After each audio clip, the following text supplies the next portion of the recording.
S, ಇನ್ನೊಂದು ಕಡೆ ಸಚಿವ ಬಿ ನಾಗೇಂದ್ರ ರಾಜೀನಾಮೆ ನೀಡುವ ವಿಚಾರವಾಗಿ ಬೆಂಗಳೂರಿನಲ್ಲಿ ಸಿಎಂ ಡಿಕೆ ಶಿವಕುಮಾರ್ ಪ್ರತಿಕ್ರಿಯೆ ಕೊಟ್ಟಿದ್ದಾರೆ. ನಮ್ಮ ಪಕ್ಷದಲ್ಲಿರುವವರು ಪಕ್ಷದ ಶಿಸ್ತಿನ ಸಿಪಾಯಿಗಳು, ಶಾಸಕರು ಮತ್ತು ಸಚಿವರು ಶಿಸ್ತಿನ ಸಿಪಾಯಿಗಳ ತರ ಇದ್ದಾರೆ. ಎಂಎಲ್ಎ, ಮಂತ್ರಿ, ಕಾರ್ಯಕರ್ತರೆಲ್ಲರೂ ಶಿಸ್ತಿನಿಂದ ಇದ್ದಾರೆ. ಬೆಂಗಳೂರಿನಲ್ಲಿ ಸಿಎಂ ಡಿಕೆ ಶಿವಕುಮಾರ್ ಪ್ರತಿಕ್ರಿಯೆಯನ್ನ ಕೊಟ್ಟಿದ್ದಾರೆ. ಒಂದು ಕಡೆ ಬಿ ನಾಗೇಂದ್ರ ಹೇಳ್ತಾರೆ, ನಾನು ರಾಜೀನಾಮೆಯನ್ನು ಕೊಡಲ್ಲ, ನಾನು ನಾರ್ಮಲ್ ಆಗಿ ಹಾಗೆ ಚರ್ಚೆ ಮಾಡಿದ್ದೀನಿ ರಾಜೀನಾಮೆ ವಿಚಾರವಾಗಿ. ಡಿ ಕೆ ಶಿವಕುಮಾರ್ ಅವ್ರ ಜೊತೆ ನಾನು ಯಾವುದೇ ಚರ್ಚೆಯನ್ನು ಮಾಡಿಲ್ಲ, ನನಗೆ ಮುಖ್ಯಮಂತ್ರಿ ಕಚೇರಿಯಿಂದ ಯಾವುದೇ ಕಾಲ್ ಕೂಡ ಬಂದಿಲ್ಲ ಅಂತ. ಇನ್ನೊಂದು ಕಡೆ ಬೆಂಗಳೂರಲ್ಲಿ ಡಿ ಕೆ ಶಿವಕುಮಾರ್ ಅವರು ಕೂಡ ಪ್ರತಿಕ್ರಿಯೆಯನ್ನು ಕೊಟ್ಟಿರೋದು, ನಮ್ಮ ಪಕ್ಷದಲ್ಲಿ ಆ ಥರ ಯಾರೂ ಇಲ್ಲ, ಪಕ್ಷದಲ್ಲಿರೋರೆಲ್ಲರೂ ಶಿಸ್ತಿನ ಸಿಪಾಯಿಗಳು, ಶಾಸಕರಿರ್ಬೋದು, ಸಚಿವರಿರ್ಬೋದು, ಎಲ್ಲರೂ ಕೂಡ ಶಿಸ್ತಿನ ಸಿಪಾಯಿಗಳು. ಎಂಎಲ್ಎ, ಮಂತ್ರಿ, ಕಾರ್ಯಕರ್ತರಿಂದ ಹಿಡಿದು ಎಲ್ಲರೂ ಶಿಸ್ತಿನಿಂದ ಇದ್ದಾರೆ ಅಂತ ಬೆಂಗಳೂರಲ್ಲಿ ಸಿಎಂ ಡಿಕೆ ಶಿವಕುಮಾರ್ ಪ್ರತಿಕ್ರಿಯೆಯನ್ನ ಕೊಟ್ಟಿದ್ದಾರೆ. ಮಂತ್ರಿ ಇರ್ಬೋದು, ಎಲ್ಲರೂ ಕೂಡ ಪಕ್ಷದ ಶಿಸ್ತಿನ ಸಿಪಾಯಿಗಳು. All those party, either is a worker or a MLA or a minister, all of them are very disciplined soldiers. That is what I can tell. ಯಾರು ಮಂತ್ರಿ ಇರ್ಬೋದು, ಎಲ್ಲರೂ ಕೂಡ ಪಕ್ಷದ ಶಿಸ್ತಿನ ಸಿಪಾಯಿಗಳು. All those party, either is a worker or a MLA or a minister, all of them are very disciplined.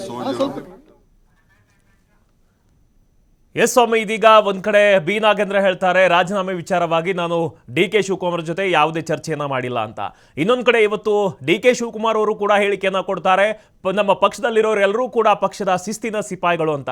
So ಒಂದ್ ಕಡೆ ಏನು ಮತ್ತೆ ನಾಗೇಂದ್ರ ಅವರನ್ನ ಬ್ಯಾಕಪ್ ಮಾಡ್ಕೊಳ್ಳೋದು, ಅವರನ್ನ ಸಪೋರ್ಟ್ ಮಾಡುವಂತಹ ಕೆಲಸಗಳು ನಡೀತಾ ಇದೆಯಾ? ಏನಿದೆ ಹೆಚ್ಚಿನ ಮಾಹಿತಿ ಇದ್ರ ಬಗ್ಗೆ ಸ್ವಾಮಿ?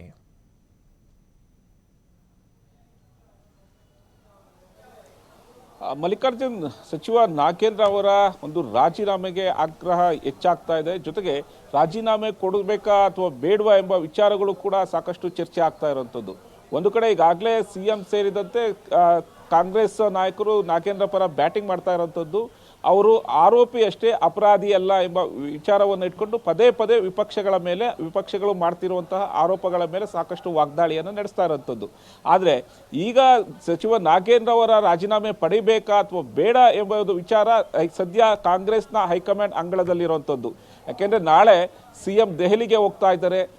ದೆಹಲಿಗೆ ಹೋದಂಥ ಸಂದರ್ಭದಲ್ಲಿ ಹೈಕಮಾಂಡ್ ನಾಯಕರನ್ನ ಭೇಟಿ ಆಗ್ತಾರೆ. ಖುದ್ದು ರಾಹುಲ್ ಗಾಂಧಿ ಸೇರಿದಂತೆ AICC ಅಧ್ಯಕ್ಷರಾದಂಥ ಮಲ್ಲಿಕಾರ್ಜುನ್ ಖರ್ಗೆ ಅವರನ್ನ ಭೇಟಿಯಾಗುವ ಸಾಧ್ಯತೆಗಳು ಕೂಡ ಹೆಚ್ಚಾಗಿದೆ. ಯಾಕೆಂದ್ರೆ ಸಚಿವ ನಾಗೇಂದ್ರ ಅವರ ಒಂದು ರಾಜೀನಾಮೆ ವಿಚಾರವನ್ನೇ ಸದನದಲ್ಲಿ ಸತತವಾಗಿ ಬಿಜೆಪಿ ಹಾಗೂ JDS ನಾಯಕರು ಇದೇ ವಿಚಾರವನ್ನು ಇಟ್ಟುಕೊಂಡು ಸಾಕಷ್ಟು ಹೋರಾಟಗಳನ್ನ ಮಾಡಿದ್ರು. ಜೊತೆಗೆ ಸದನದ ಒಳಗೆ ಹೊರಗೆ ಪ್ರತಿಭಟನೆಯನ್ನ ಮಾಡಿದ್ರು.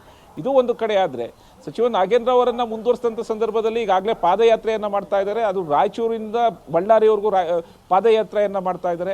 ಪಾದಯಾತ್ರೆಯನ್ನ ಮಾಡುವಂತಹ ಸಂದರ್ಭದಲ್ಲಿ ಪಕ್ಷಕ್ಕೆ ಇನ್ನಷ್ಟು ಡ್ಯಾಮೇಜ್ ಆಗ್ಬೋದು. ಜೊತೆಗೆ ಅಲ್ಲಿರುವಂತಹ ಒಂದು ಮೀಸಲಾತಿ ಕ್ಷೇತ್ರಗಳ ಮೇಲೆ ಕೂಡ ಇದು ಎಫೆಕ್ಟ್ ಆಗ್ಬೋದು ಅನ್ನೋದು ಒಂದು ಪ್ರಸ್ತಾಪವನ್ನ ಹೈಕಮಾಂಡ್ ನಾಯಕರ ಮುಂದೆ ಇಡುವಂತಹ ಸಾಧ್ಯತೆಗಳು ಕೂಡ ಹೆಚ್ಚಾಗಿದೆ. ಹೀಗಾಗಿ ಎಲ್ಲ ವಿಚಾರಗಳನ್ನ ಪರಿಗಣಿಸಿ ಸಚಿವ ನಾಗೇಂದ್ರ ಅವರ ನಡೆ ಯಾವ ರೀತಿ ಇರುತ್ತೆ, ಜೊತೆಗೆ ಸಿಎಂ DK ಶಿವಕುಮಾರ್ ಅವರ ನಡೆ ಆಗಿರುತ್ತೆ, ಜೊತೆಗೆ ಹೈಕಮಾಂಡ್ ಯಾವ ರೀತಿ ಒಂದು ಆದೇಶ ಕಳಿಸಬೇಕು ಅನ್ನೋದು ಸಾಕಷ್ಟು ಕುತೂಹಲ ಮೂಡಿಸ್ತಾ ಇದೆ. ಸದ್ಯ ರಾಜ್ಯ ರಾಜಕೀಯದಲ್ಲಿ ಸಚಿವ ನಾಗೇಂದ್ರ ಅವರ ಒಂದು ರಾಜೀನಾಮೆಗೆ ಸಂಬಂಧಪಟ್ಟಂತೆ ಸಾಕಷ್ಟು ಚರ್ಚೆ ಆಗ್ತಾ ಇರುವಂಥದ್ದು. ಒಂದು ಕಡೆ ರಾಜ್ಯ ಕಾಂಗ್ರೆಸ್ ನಾಯಕರು ನಾಗೇಂದ್ರ ಪರ ಬ್ಯಾಟಿಂಗ್ ಮಾಡ್ತಾ ಇದ್ರು ಕೂಡ ಎಲ್ಲ ಒಂದು ಕಡೆ ವಿಪಕ್ಷಗಳು ಪದೇ ಪದೇ ಈ ವಿಚಾರವನ್ನು ಇಟ್ಕೊಂಡು ಸರ್ಕಾರದ ಮೇಲೆ ಒತ್ತಡ ತರ್ತಾ ಇರೋದು, ಪಕ್ಷಕ್ಕೆ ಡ್ಯಾಮೇಜ್ ಆಗ್ತಾ ಇದೆ ಅನ್ನೋದು ಕೂಡ ಪಕ್ಷದ ಕಾಂಗ್ರೆಸ್ ವಲಯದ ಆಂತರಿಕ ಪಕ್ಷದಲ್ಲಿ ಚರ್ಚೆ ಆಗ್ತಾ ಇರುವಂಥದ್ದು.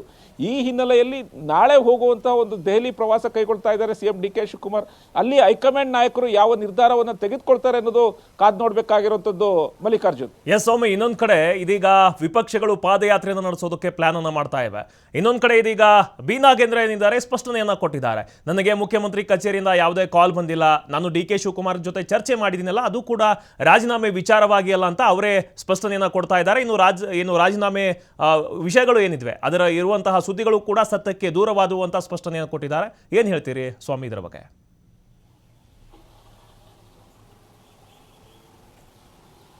ಮಲ್ಲಿಕಾರ್ಜುನ್, ಯಾವಾಗ ಸಚಿವ ನಾಗೇಂದ್ರ ಅವರ ರಾಜೀನಾಮೆಗೆ ಪಟ್ಟು ಹೆಚ್ಚಾಯಿತೋ ಆಗ ಸಾಕಷ್ಟು ರಾಜಕೀಯ ವಲಯದಲ್ಲಿ ನಾನಾ ರೀತಿಯ ಚರ್ಚೆಗಳು ಆಗ್ತಾ ಇರುವಂಥದ್ದು.